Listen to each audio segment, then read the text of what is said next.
स्वागत है दोस्तों आपका हमारे यूट्यूब चैनल में। आज हम इंग्लिश लिटरेचर में से इंग्लिश पोइट्री फॉर्म के एक बहुत ही इम्पॉर्टेंट फॉर्म को पढ़ेंगे जिसका नाम है ओड। तो सबसे पहले आइए हम ओड के डिफिनीशन को देख लेते हैं और फिर ओड के हिस्ट्री को हम देखेंगे पॉइंट वाइज। ठीक है, तो आइए अब हम स्टार्ट करते हैं। Ode is a serious lyric work out in detail. Ode जो होता है यह एक प्रकार का सीरियस लिरिक होता है जिस पर विस्तार रूप से काम किया जाता है। कहने का मतलब ओड एक प्रकार का सीरियस लिरिक होता है और इसे विस्तार रूप में गाया जाता है। It express a great desire of the poet, और यह कवि के महान इच्छा को व्यक्त करता है। और it is a complicated lyrics, और यह एक बहुत ही जटिल लिरिक्स होता है जो कि किसी विशिष्ट व्यक्ति को संबोधित किया जाता है। तो ode had its origin in the ancient Greek tragedy. ठीक है, तो ओड की जो उत्पत्ति हुई थी सबसे पहले वो एंशिएंट ग्रीक ट्रेजेडी में हुई थी। There it emerged as an elaborated song, और यहाँ पर वह एक कोरल सॉन्ग के रूप में गाया जाता था। कोरल सॉन्ग का मतलब होता है समूह गीत। ठीक है, It was sung to inform the audience of the nature of coming tragedy when it was sung in the beginning of the tragedy। ठीक है, तो ये जो ओड है कब गाया जाता था? तो ओड किसी भी प्राकृतिक आपदा के आने से पहले ये ओड गाया जाता था। ठीक है, इट वॉज कॉल्ड द पैराडॉस। जब भी कोई प्राकृतिक आपदा के आने से पहले ओड गाया जाता था तो उसको हम पैराडॉस कहते थे।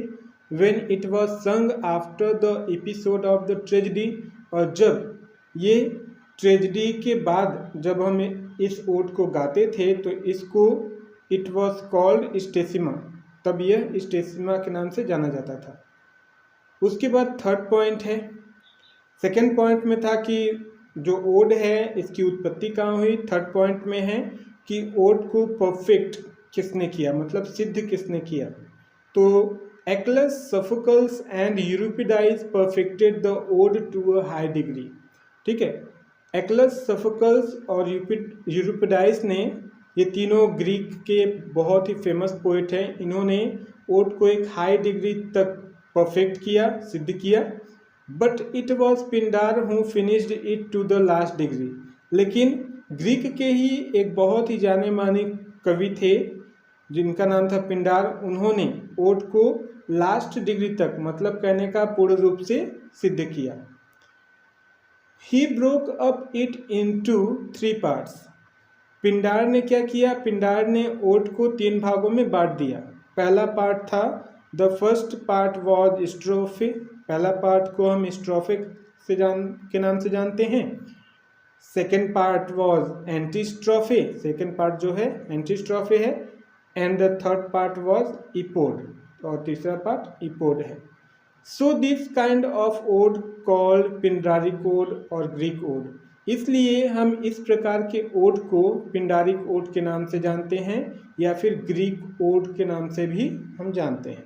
ठीक है, तो आइए अब हम 4th पॉइंट को देखते हैं। 4th पॉइंट में है होरेशियन ओड। ठीक है, Horace wrote 3 book of the ode published in 23 BC।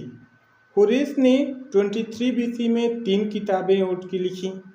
The ode all address to some person और thing, most of them were monodic lyric.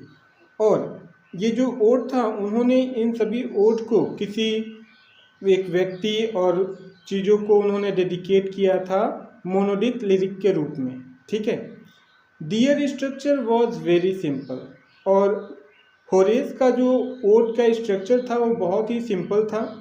He had not follow Pindaric ode structure, और Horace ने Pindaric की odd structure को follow नहीं किया था।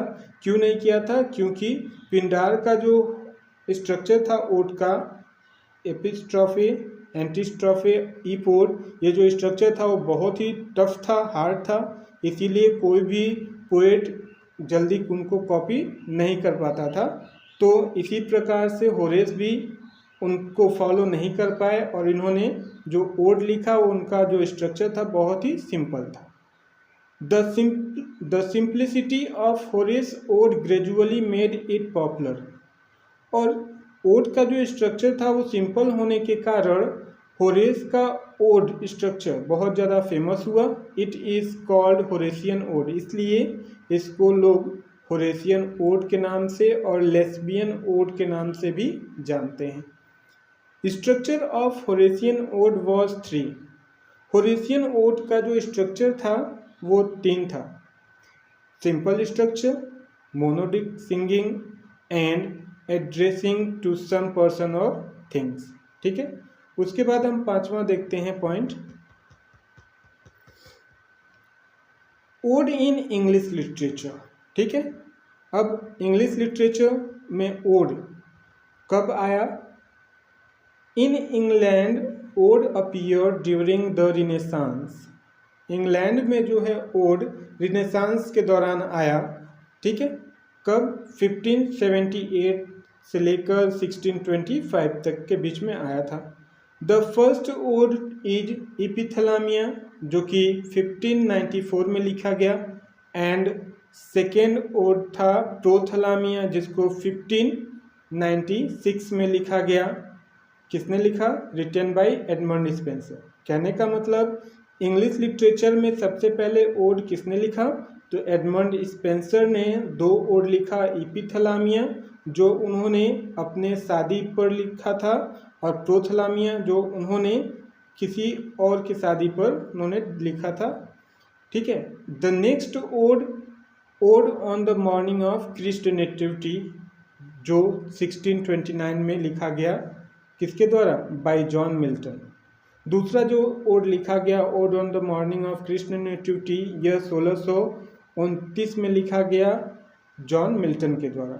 ठीक है, नेक्स्ट एंड्रयू मॉरवेल आते हैं, उन्होंने एक ओड लिखा, Horatian ode in honour of Oliver Cromwell in 1660 में।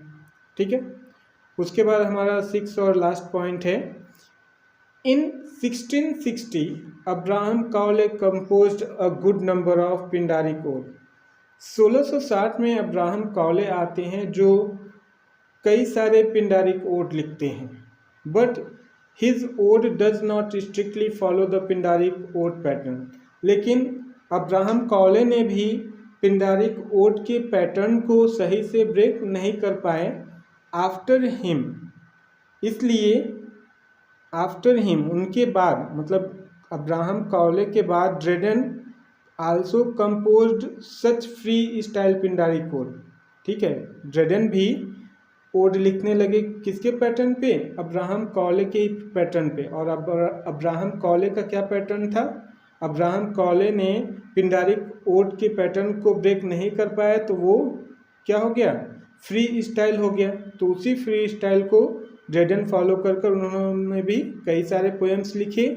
उनमें से एक था ode for St Cecilia's day जो 1667 से 1697 तक चला। The 18th century ode composed on the model of Dryden's ode. उसके बाद 18वीं शताब्दी के जितने भी ज़्यादातर ओड लिखे गए, जितने भी राइटरों ने ओड लिखा, उन्होंने ज़्यादातर ड्रेडन के मॉडल पे ओड लिखने लगे। ठीक है, it was called English ode और इरेगुलर ओड। ठीक है, और इस ओड को हम इंग्लिश ओड या फिर इरेगुलर ओड के नाम से जानते हैं। ठीक है, तो हम कह सकते हैं कि ओड जो है वो 3 प्रकार का है। पहला तो पिंडारिक ओड, दूसरा है होरेसियन ओड, तीसरा है इरेगुलर ओड या फिर इंग्लिश ओड। ठीक है, तो यहाँ पर हमारा ओड खत्म होता है। Okay, bye, thank you.